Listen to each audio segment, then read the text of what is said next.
Graça e paz, irmãos e irmãs, iniciando mais um ano que o Senhor nos concedeu com vida, com saúde.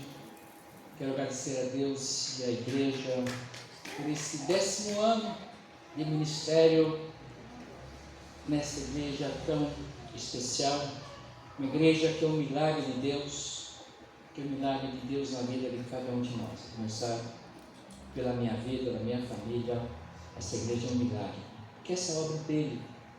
Essa obra é dele e ele tem mantido essa obra aberta aqui. Com certeza Deus há de fazer muitas obras, muitas coisas nas nossas vidas. Ele há de terminar aquilo que ele começou. Amém? É a obra dele. Iniciando mais um ano, eu quero convidar você a abrir sua Bíblia para a nossa meditação em 2 Coríntios, no seu capítulo 13. É o último capítulo dessa carta de São Paulo, 2 Coríntios, capítulo 13.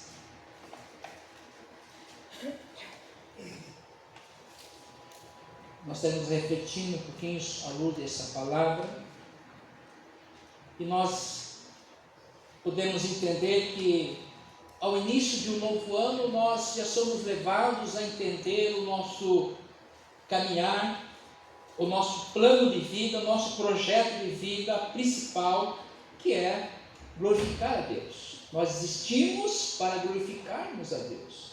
Isso faz parte, inclusive, da nossa crença, do nosso lecionário, do nosso catecismo maior. No seu primeiro tópico, nós existimos para quê? Para que nós existimos? Para louvarmos a Deus, glorificarmos a Deus. Como isso? Com a nossa vida, com tudo aquilo que nós somos e temos, nós existimos para honrar a Deus. Isso é o potencial que salva, que redime, que transforma, que encaminha, que ilumina não só a nossa vida, mas a vida daqueles que estão à nossa volta. Quando nós entendemos isso, vamos entender o plano perfeito do Senhor, que é nos abençoar e também fazermos de nós uma bênção. Aquilo que o Senhor vai falar para Abraão lá em Gênesis 12, Abraão, sê tu uma bênção. A gente vai passar por esse verso daqui a pouco. Sê tu uma bênção. Então, no início já desse ano, nós somos aqui concitados a entendermos o nosso propósito de vida, que é glorificarmos a Deus. E as demais coisas não serão acrescentadas. Entendemos que nós somos servos e servas do Deus Altíssimo, que todas as coisas são criadas por Ele, e para Ele são todas as coisas. E nós podemos fazer parte desse maravilhoso projeto de redenção de toda a humanidade. Diz assim a palavra de Deus, mesmo assentados, mas com os corações abertos e atentos. Diz assim a palavra de Deus a partir do verso 5, 2 Coríntios 13, a partir do 5. Examinai-vos a vós mesmos, se realmente estáis na fé. Provai-vos a vós mesmos. Ou não reconheceis que Jesus Cristo está em vós? Se não é que já estáis reprovados. Mas espero reconheçais que não somos reprovados. Estamos orando a Deus para que não façais mal algum, não para que simplesmente pareçamos aprovados, mas para que façais o bem, embora sejamos tidos como reprovados. Porque nada podemos contra a verdade, senão em favor da própria verdade. Porque nos regozijamos quando nós estamos fracos e vós fortes. E isto é o que pedimos, o vosso aperfeiçoamento. Até aqui. Pai querido, quero te agradecer pela oportunidade renovada que nos dá, Senhor Deus, estarmos reunidos nesse santuário, casa de oração de todos os povos, para juntos louvarmos o Teu nome e honrarmos o Teu nome, Jesus, nosso Senhor, e também sermos edificados pela Tua palavra. Senhor, obrigado, Deus, por esse início de ano 2025, que seja, Senhor Deus, integralmente para honrar o Teu nome, Jesus. Nos capacite para isso, nos revista com Tua graça, bondade, amor, misericórdia, e também nos ensina, Senhor, já a perdoar, como assim o Senhor fez com cada um de nós. Te louvamos e pedimos que o Senhor nos alimente nessa hora, por Cristo Jesus, o nosso Redentor, nosso Pastor amado. Amém. Sempre é um desafio enorme nós começarmos pensando naquilo que o Senhor poderia falar conosco, um primeiro momento de reflexão, mais litúrgico. E eu queria, se é que eu posso chamar assim, um tema: no novo ano, o que fazer diferente? Nós costumamos sempre, pelo menos eu e acho que a maioria de vocês, faz uma reflexão do ano passado e começando um ano novo, colocando diante de Deus a jornada que nós temos pela frente. E às vezes nós focamos naquilo que nós não realizamos, naquilo que nós não conseguimos realizar, focamos nas tristezas, nas doenças, nas crises. Esquecemos de agradecer aquilo que nós realizamos, primeiramente porque estamos com vida, até aqui o Senhor nos ajudou. Então é um novo tempo, então precisamos pensar na nova oportunidade que o Senhor tem nos dado, nas possibilidades de novos rumos. Como diz o próprio apóstolo Paulo em Filipenses: esquecendo das coisas que para trás ficam, prossigo para o alvo em Cristo Jesus, a saber, a salvação que vem dele.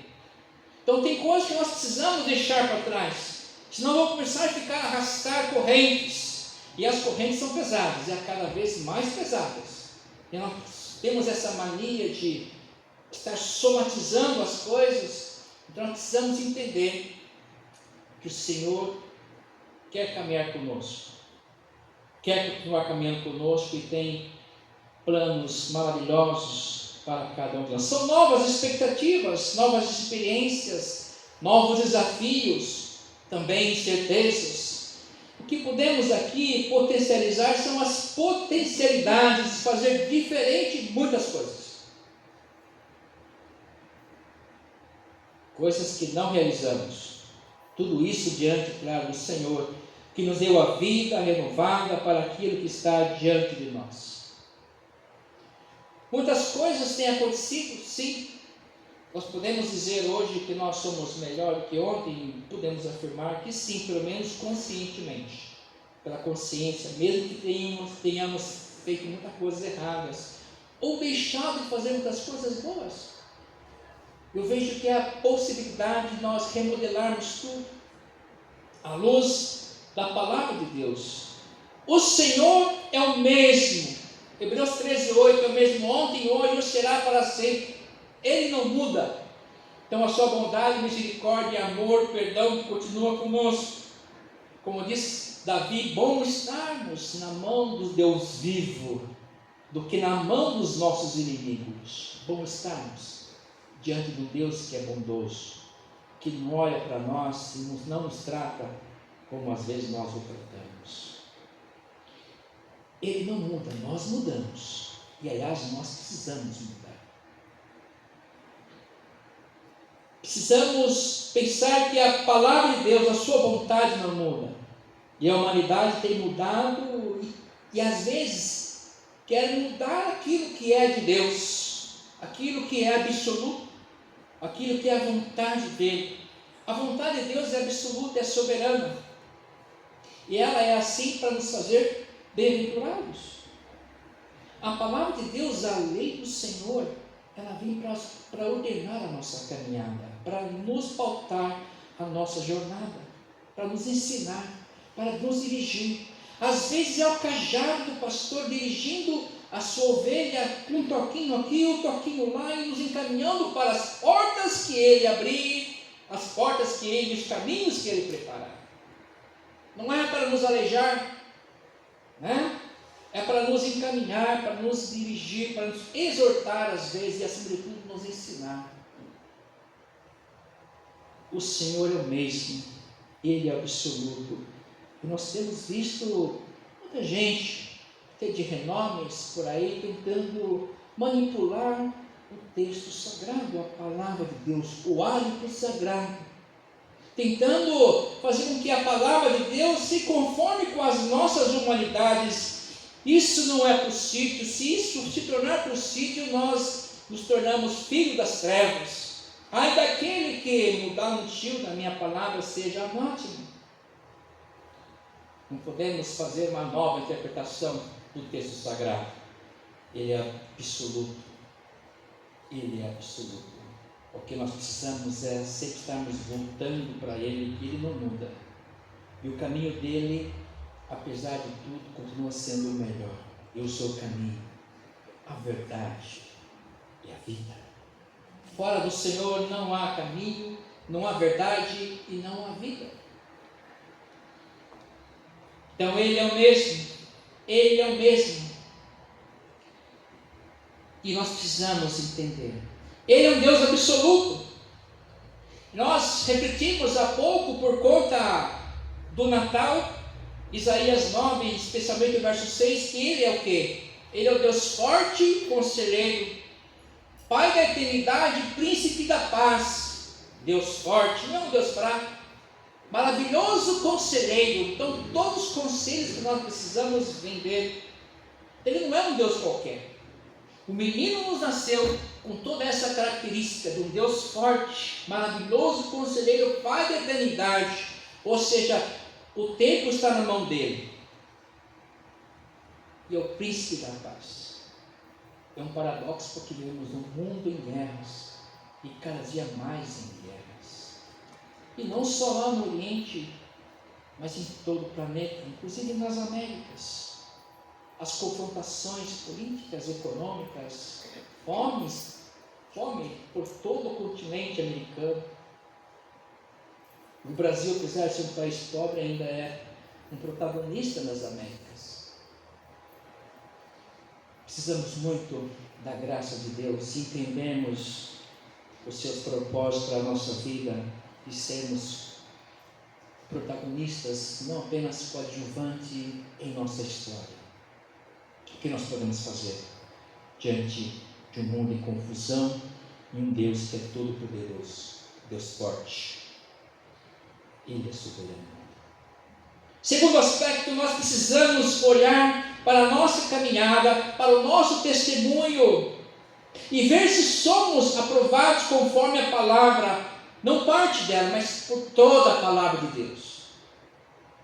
A palavra de Deus, ela é do Gênesis ao Apocalipse, a revelação, a inspiração de Deus para nos abençoar. A palavra de Deus contém os ensinamentos da experiência de um Deus com o seu povo, de um povo com o seu Deus.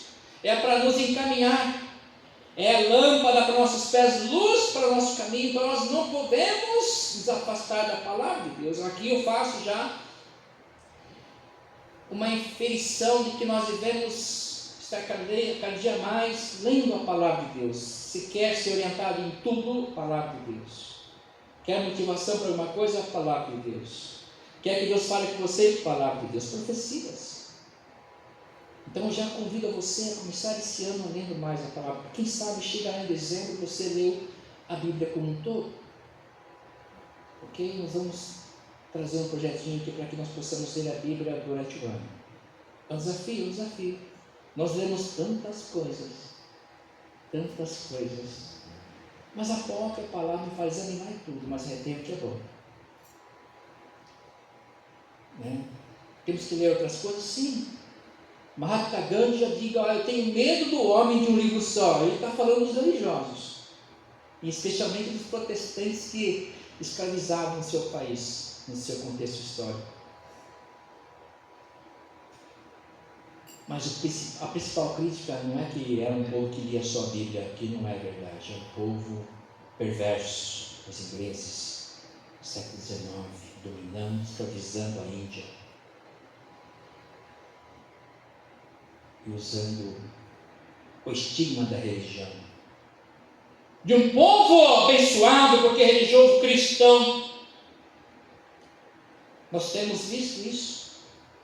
Nem todo mundo que diz Senhor, Senhor, Senhor entrará no reino de Deus. Nem todo mundo que diz Senhor, Senhor, Senhor, que diz respeito ao templo, é um povo santo, é um povo a menina dos olhos de Deus. São os engodos.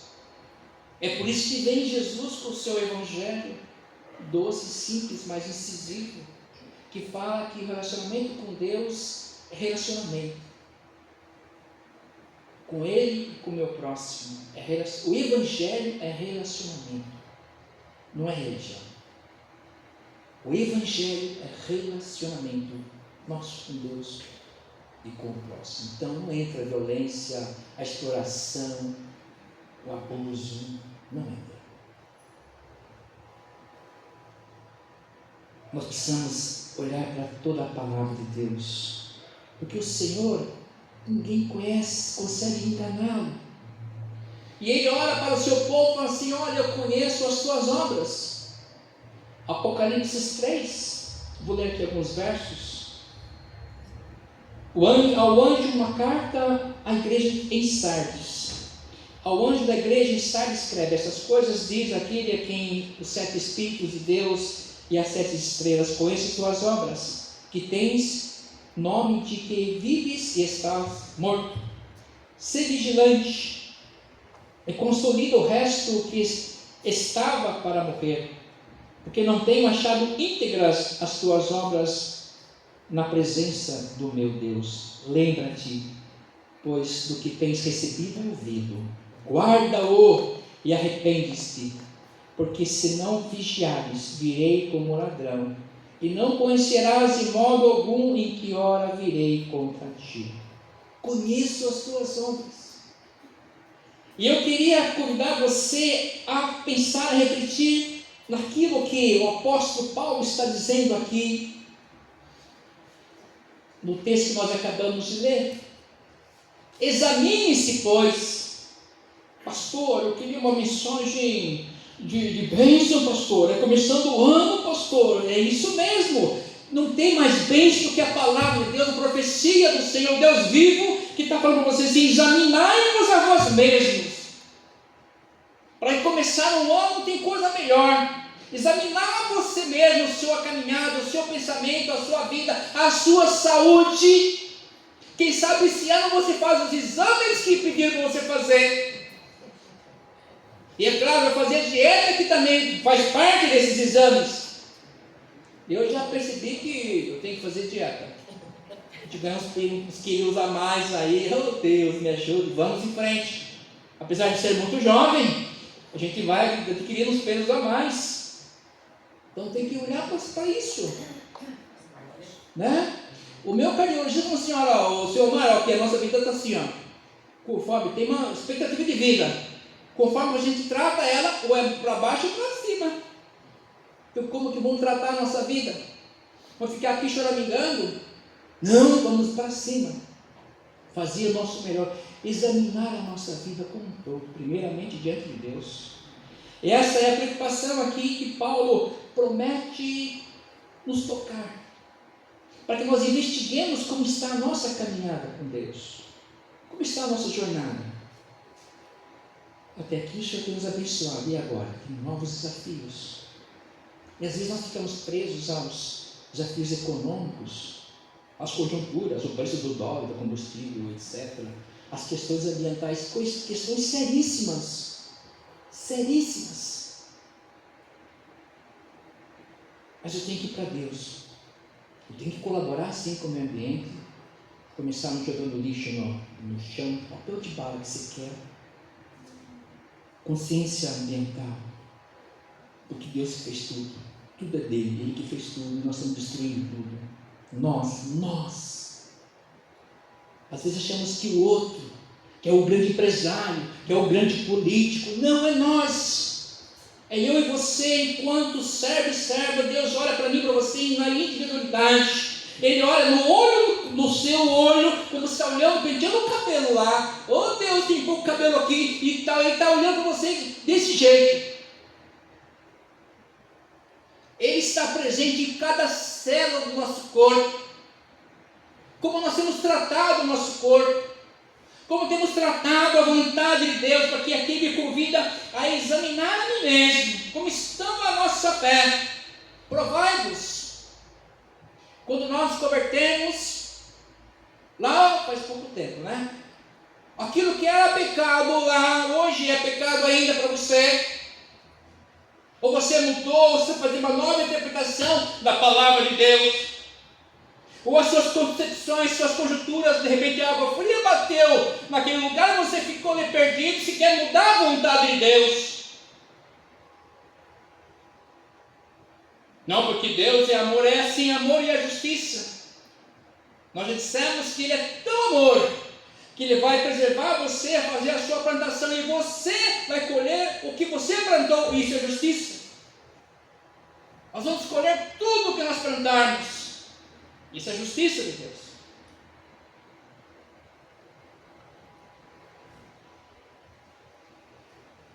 Conheça as suas obras, e Ele está nos dando a possibilidade de nós examinarmos a nós mesmos, de provar a nós mesmos,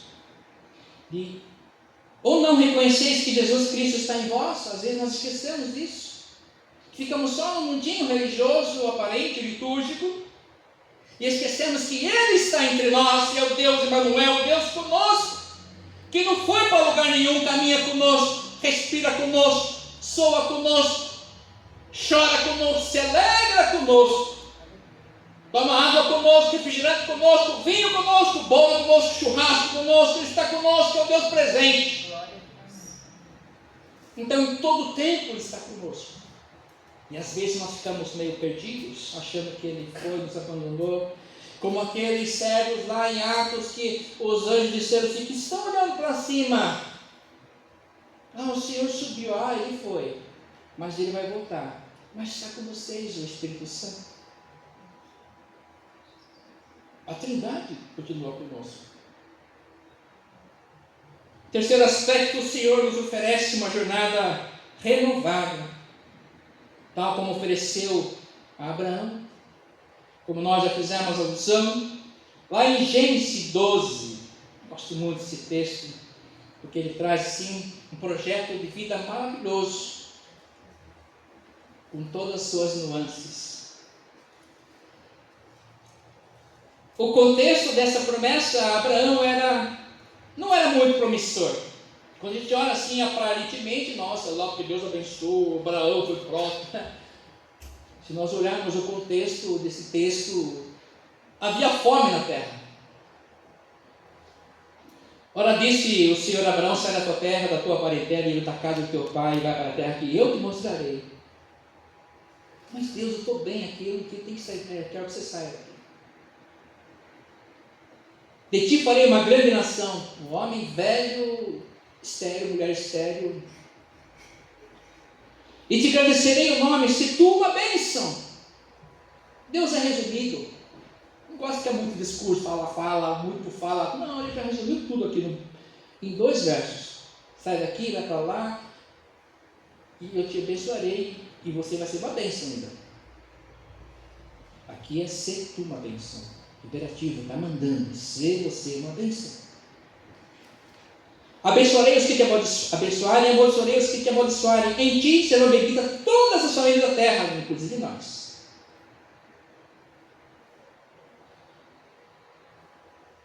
E partiu, pois, Abraão para onde lhe ordenara o Senhor, e Ló foi com ele. Tinha Abraão 75 anos quando saiu de Harã. E nós conhecemos o contexto. Havia fome na terra. Havia fome na terra.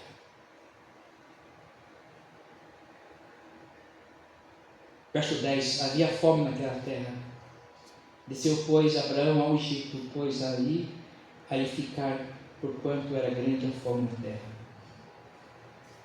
Então, o contexto da graça de Deus, da direção de Deus para o seu povo, para os seus servos, é sempre um momento de crise.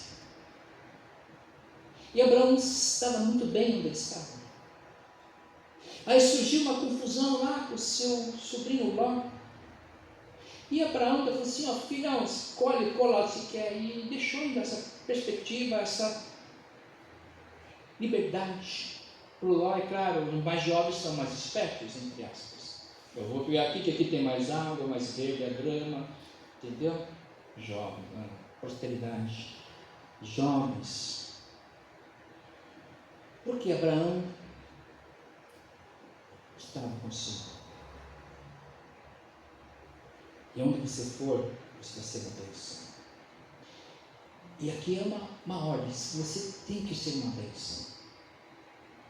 Às vezes o povo de Deus fica só esperando a bênção. Ele fala assim: você tem que ser a bênção na vida do outro.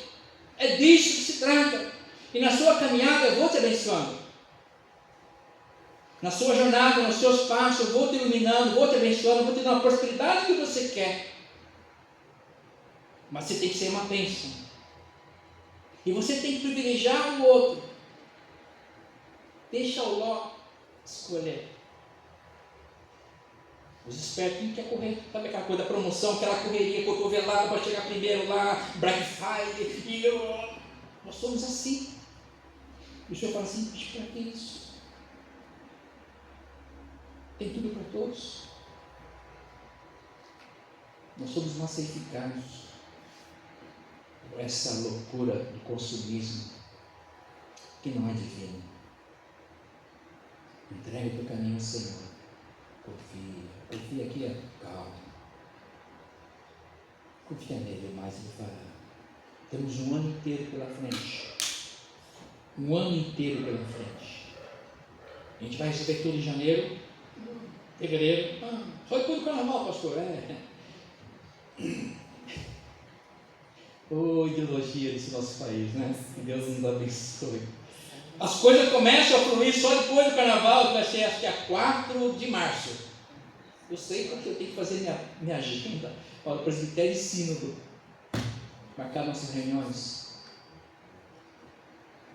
Não, o tempo já começou, é hoje.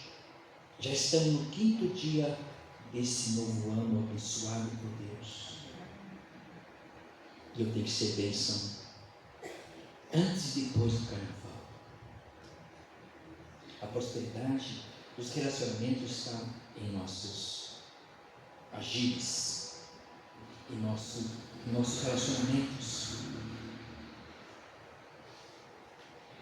Queridos, hoje temos a cumprir o chamado que o Senhor nos fez, de nos dar uma nova chance, mais uma chance, de iniciar mais um período muito abençoado. Não somente para fazermos o que queremos, a nossa vontade, o nosso projeto de vida. Aliás, já temos feito muito isso à nossa vontade, temos assistido muito isso à vontade das pessoas sendo feita, e não temos olhado para a vontade de Deus. Como diz Jesus na oração que nos ensina: Pai, seja feita a tua vontade, assim na terra como nos céus. E às vezes a gente quer dizer isso bem baixinho, né? Quem sabe nem escute. Seja feita a tua vontade. Não. Seja feita a tua vontade, assim na terra, porque a vontade dele é boa, perfeita e agradável. Aleluia.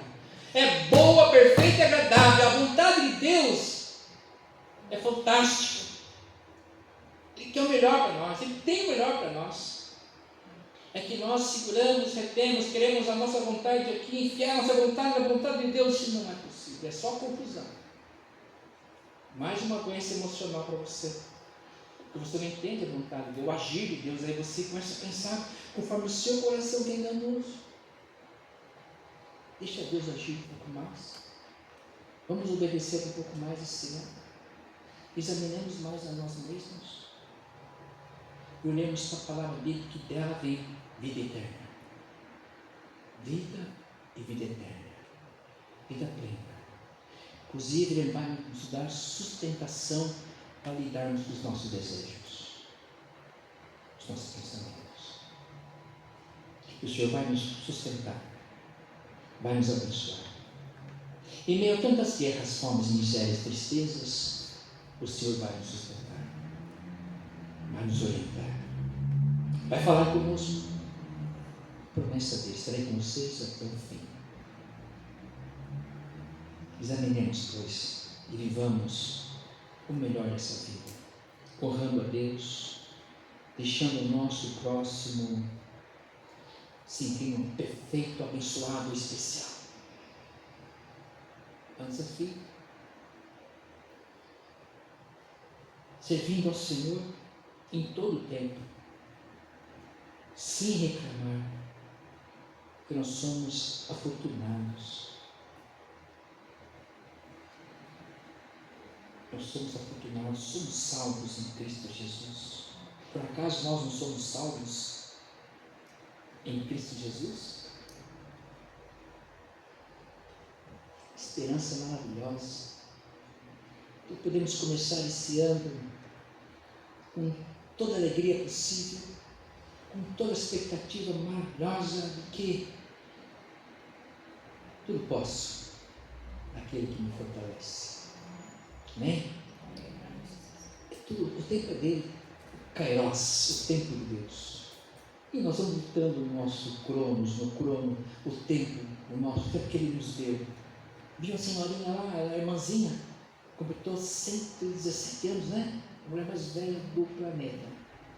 É brasileira. Uma irmã católica. Nossa irmã católica. Você ouvindo ela falar, apesar dos votos que ela fez, é isso, a nossa vida como um todo é isso, é servir a Deus. Com certeza ela trabalhou muito, serviu muito a muitos. Esse é o segredo de uma vida próspera. E se a gente perguntar hoje, a quem eu tenho servido? A começar por Deus? A quem tenho ajudado?